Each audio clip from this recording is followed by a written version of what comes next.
When it comes to a series where the main character's overpowered, very few actually portray it in a way that's entertaining.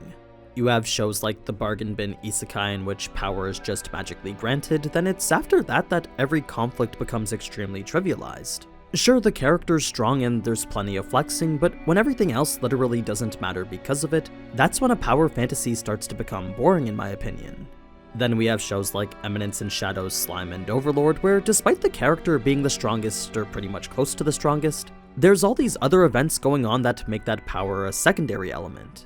For Eminence in Shadow, it's Sid's oblivious influence on everything. For Slime, it's Rimuru people and their presence as an independent nation. Then for Overlord, it's Nazarick and their pursuit of world domination.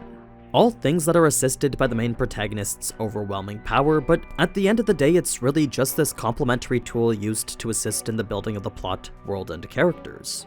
So, while yes, being powerful is one of the defining traits of the series, it's certainly not the end-all be-all for it. And it's that defining aspect of a good power fantasy versus a bad power fantasy that I think Solo Leveling might do the best out of anyone. What is this Solo Leveling, you might ask? Well, that's what we're gonna talk about here. A series well known across the globe for how exciting it is that in only a few weeks we'll be premiering its anime. It's also the show I'll be covering every week on this channel come January. Now, I know Solo Leveling is right around the corner, but allow me to introduce you to some other system-based novels just like it. Just like how Sung Jin-woo used his to become overwhelmingly powerful, the protagonists of all these do exactly the same.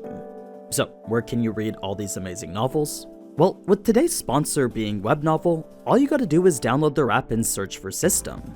Not only will you find similar stories like The Strongest System or God Rank Upgrade System, but all the best new isekai, fantasy, and everything in between can be found here with just the click of a button. Both novels and comics can be read seamlessly. As for the one I'm reading myself right now, I gotta recommend Reincarnated with The Strongest System. In a world where the MC makes the ultimate sacrifice for his family, the gods decide to reincarnate him with what's called, well, the Strongest System. It's a tool that helps him level up quickly and choose from multiple professions. Obviously that makes him overpowered, but it's not so much that makes this story captivating, but instead the way that he uses it to find happiness again. It's an emotional journey in which our MC tries to make a new life for himself. So, if you want to read that or any of the other System novels, then be sure to click the link in the description and download Webnovel today. After which, all you gotta do is just search for System. All the ones I've mentioned will be right at the top. But now, let's get back to the video. It was almost 10 years ago that Solo Leveling first made its appearance. What started out as an unpublished novel back in 2014 was later serialized onto the South Korean platform Kakao Page, then quickly into a webtoon only 2 years later. It had become this digital comic that would rapidly expand across the world. From Korea to Japan, then soon after North America, Solo Leveling had become this global phenomenon that would garner millions of readers daily. It had become one of, if not the most popular manhwa ever. Now, what is it that makes Solo Leveling so popular?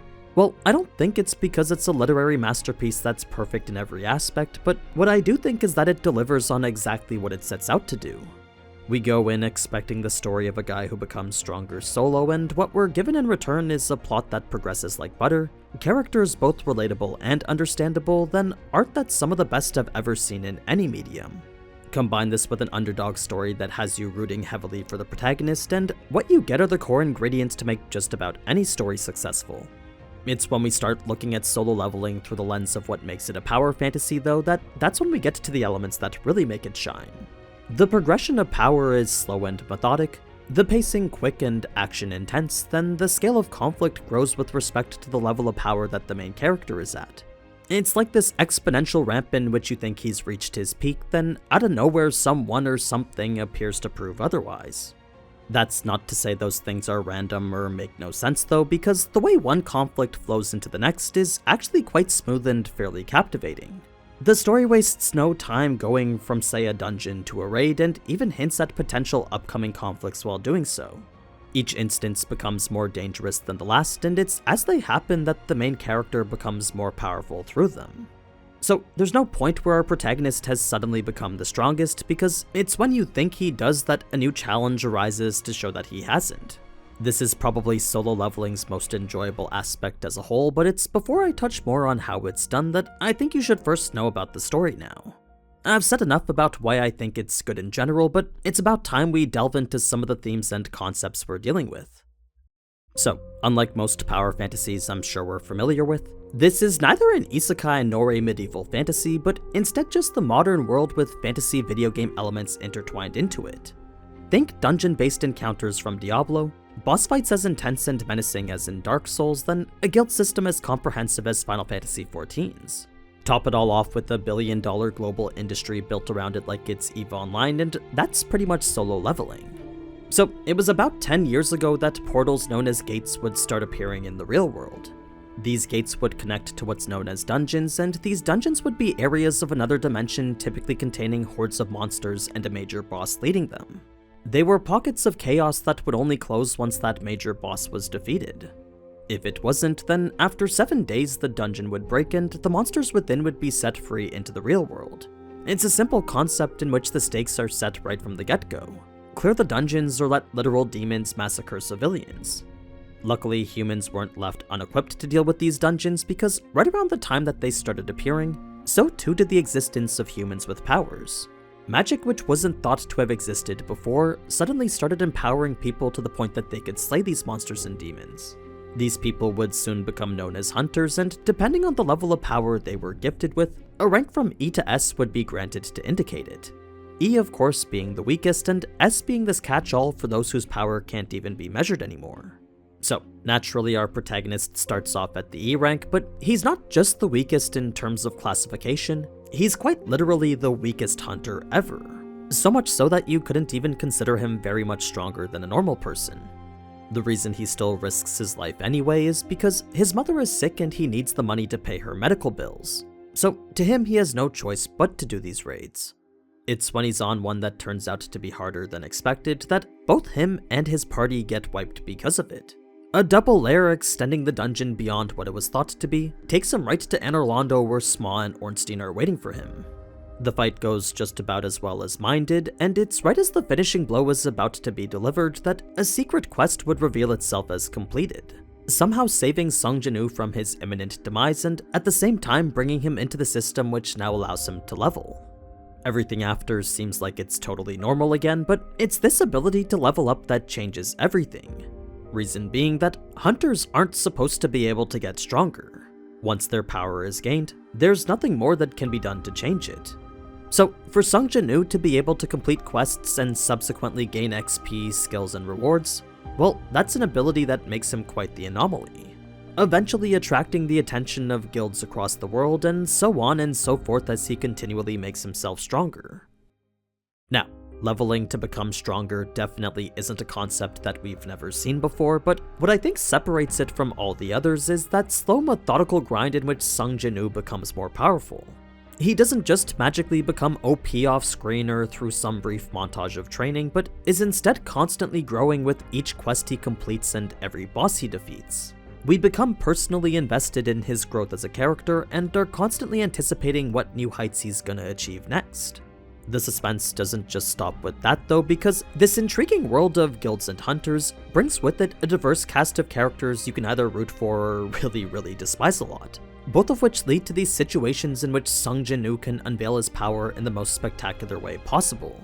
These characters certainly aren't developed to the same level Sung Jin-woo is at, but if you've ever watched my videos on flexes and isekai before, you'd know I'm a sucker for those moments when the protagonist showcases their power to those who underestimate him. And with solo leveling, there's that in spades. It never seems to get repetitive though, because the situations in which they happen are all different enough to the point that they feel unique and warranted. They're these climactic peaks that you know the story is leading to, but still can't wait to see due to how gratifying they are.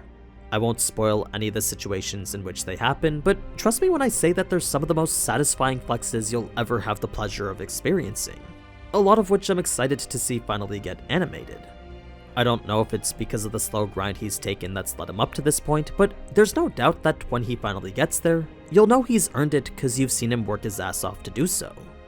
So that's more of a point that I'm personally fond of, but if you're someone who's more into world building and the overall plot, I think you'll find the development of the world just as exciting.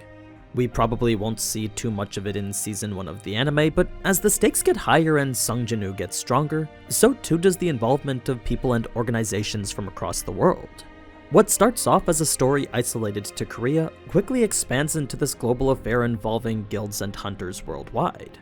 I know sometimes that can make the plot convoluted or hard to follow, but here it actually serves as a way to ensure Sung Jin-woo's power scaling is balanced.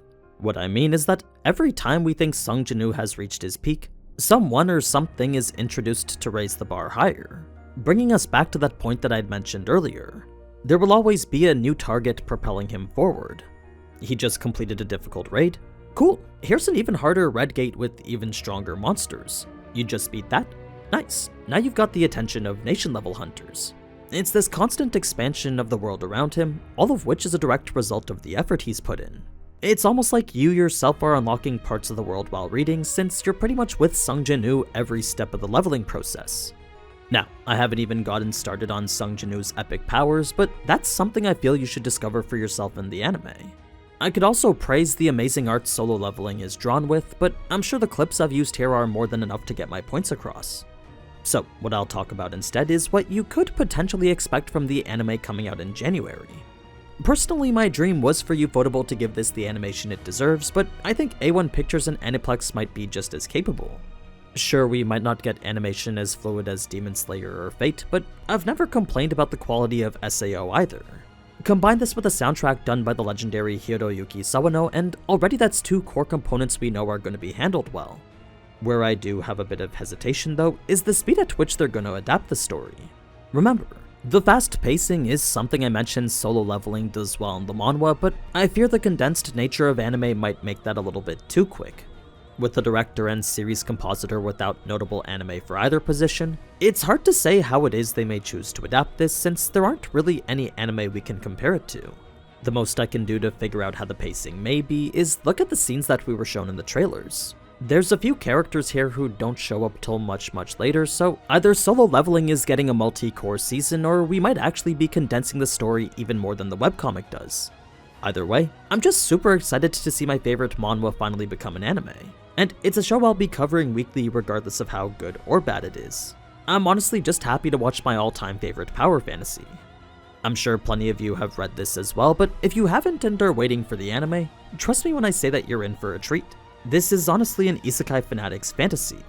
It may not be an isekai itself, but the tropes it borrows from the whole OP protagonist thing are executed both perfectly and repeatedly. So yeah, that's the rundown on what solo leveling is. I hope you're all just as excited as I am, and I hope to see you back here again when I make my future videos on it. If you're new, then consider subscribing to know exactly when those videos come out. Not only will I do cut content explaining the differences between the webcomic and anime, but I'll also do power and lore videos too. More comprehensive ones which will take details from the web novels. If any of that sounds interesting, then be sure to leave a like and let me know in the comments. But anyway, as always, thank you so much for watching, and if you enjoyed this type of anime content, then you already know what to do. So, until next time, ciao!